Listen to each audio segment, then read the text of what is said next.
Vous avez un diabète et on vous a toujours dit de ne jamais sauter un repas? Et si le vrai problème n'était pas le jeûne, mais l'excès constant de stimulation de l'insuline? Aujourd'hui, vous allez comprendre ce que la science révèle vraiment sur l'alimentation à restriction temporelle et le diabète. Si vous voulez apprendre à décoder votre métabolisme avec des explications claires et basées sur des données scientifiques, abonnez-vous maintenant à la chaîne. Ici, on parle santé métabolique sans mythes et sans simplification dangereuse. Avez-vous déjà imaginé que le simple fait de regarder l'heure puisse influencer directement la quantité d'insuline circulant dans votre sang? Cela peut sembler exagéré, mais ce ne l'est pas. Pendant des décennies, nous avons cru que seul ce que nous mangions importait. Aujourd'hui, la science commence à montrer que le moment où nous mangeons peut être tout aussi puissant que ce que nous mettons dans notre assiette. Le pancréas ne travaille pas isolément, il répond à des signaux hormonaux, nerveux et au rythme naturel de la lumière du jour. Une véritable symphonie biologique se déroule en vous et le chef d'orchestre est le temps. Lorsque vous passez plusieurs heures sans manger, la production d'insuline diminue de façon stratégique. Le corps interprète le silence alimentaire comme un signal métabolique. Pour les personnes vivant avec le diabète, ce changement peut être profond. L'alimentation à restriction temporelle ne signifie pas simplement ne pas manger, cela signifie créer des fenêtres alimentaires prévisibles qui réorganisent le comportement de l'insuline. Lorsque cette réorganisation se produit, quelque chose de surprenant commence à émerger, et nous y reviendrons. Le plus fascinant, c'est que votre corps sait déjà faire cela. Il a été programmé au fil de milliers d'années pour alterner entre périodes d'abondance et de pénurie. La question est de savoir ce qui se passe lorsque cette alternance réapparaît chez une personne présentant une résistance à l'insuline. Au cours des premières heures sans alimentation, l'insuline commence à diminuer. Elle ne chute pas brutalement et ne s'effondre pas. Elle réduit simplement sa présence car aucune nouvelle source de glucose n'arrive. Ce détail change tout. Avec moins d'insuline en circulation, les cellules commencent à mieux écouter l'hormone lorsqu'elle réapparaît.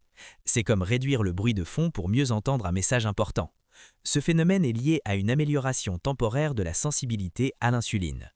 Chez les personnes atteintes de diabète de type 2, le corps est souvent déjà résistant à cette hormone. Réduire la fréquence des repas peut fonctionner comme une pause métabolique, diminuant les stimulations répétées. Toutefois, la réponse n'est pas identique pour tous.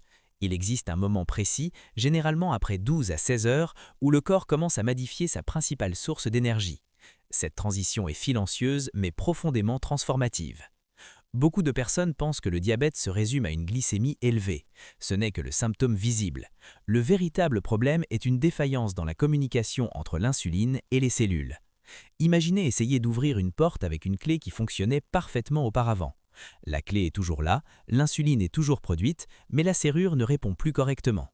C'est cela, la résistance à l'insuline. Lorsque nous appliquons une restriction temporelle alimentaire, nous intervenons dans ce dialogue.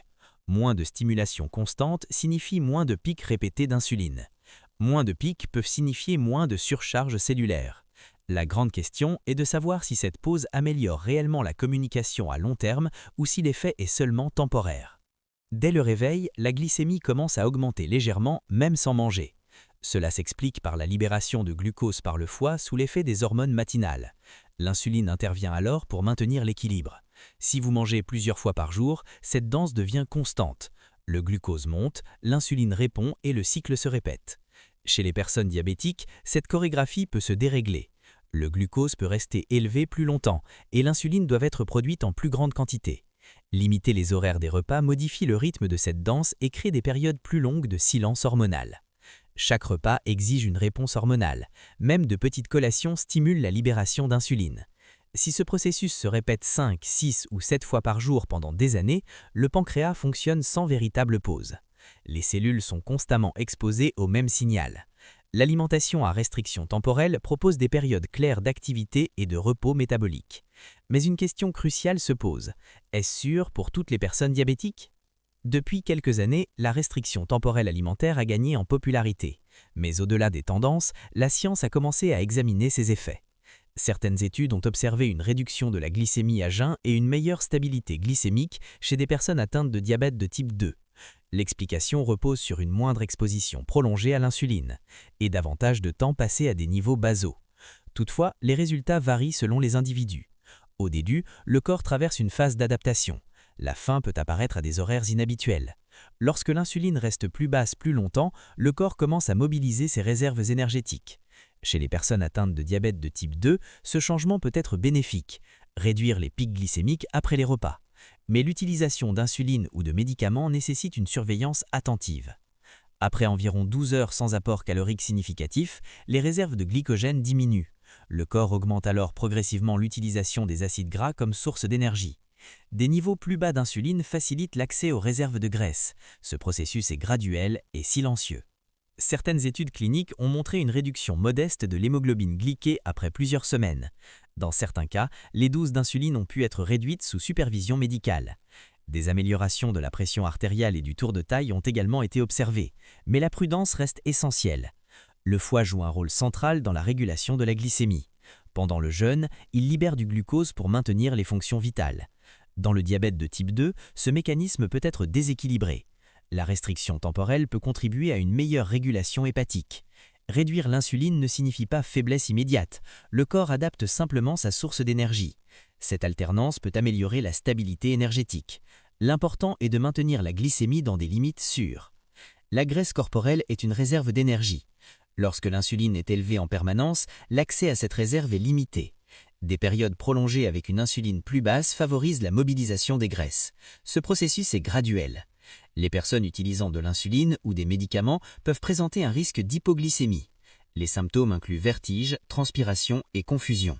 Toute modification alimentaire doit être accompagnée par un professionnel de santé. La sécurité est primordiale. L'hémoglobine glyquée reflète la moyenne de la glycémie sur environ 3 mois. Certaines études montrent une légère réduction après adoption de la restriction temporelle. La qualité de l'alimentation reste essentielle. Le corps suit un rythme circadien. La sensibilité à l'insuline est généralement plus élevée le matin. Manger plus tôt dans la journée peut favoriser un meilleur contrôle glycémique. Le moment compte autant que la durée. Les protocoles modérés semblent sûrs pour de nombreuses personnes atteintes de diabète de type 2 sous supervision médicale. Les risques apparaissent surtout en l'absence de suivi. Le jeûne est un outil potentiel, pas un miracle. Le diabète de type 1 implique une absence de production d'insuline. Le type 2 implique une résistance à l'insuline. La réponse au jeûne diffère selon le type. La personnalisation est indispensable. Il peut être bénéfique dans certains contextes stables et encadrés, il peut améliorer la sensibilité à l'insuline, mais il peut aussi être risqué sans suivi médical. Les changements internes prennent du temps. Le corps ajuste progressivement ses réponses hormonales. La constance est plus importante que l'intensité. Après tout cela, la décision ne commence pas avec l'horloge, elle commence par la compréhension de votre situation personnelle. Le jeûne peut être utile pour certains, inadapté pour d'autres. La bonne question n'est pas seulement « est-ce que cela fonctionne ?», mais « est-ce approprié pour moi, maintenant ?» Si cette vidéo vous a aidé à mieux comprendre comment votre insuline réagit au jeûne, abonnez-vous à la chaîne pour continuer à apprendre à décoder votre métabolisme avec des bases scientifiques solides. À très bientôt pour la prochaine analyse.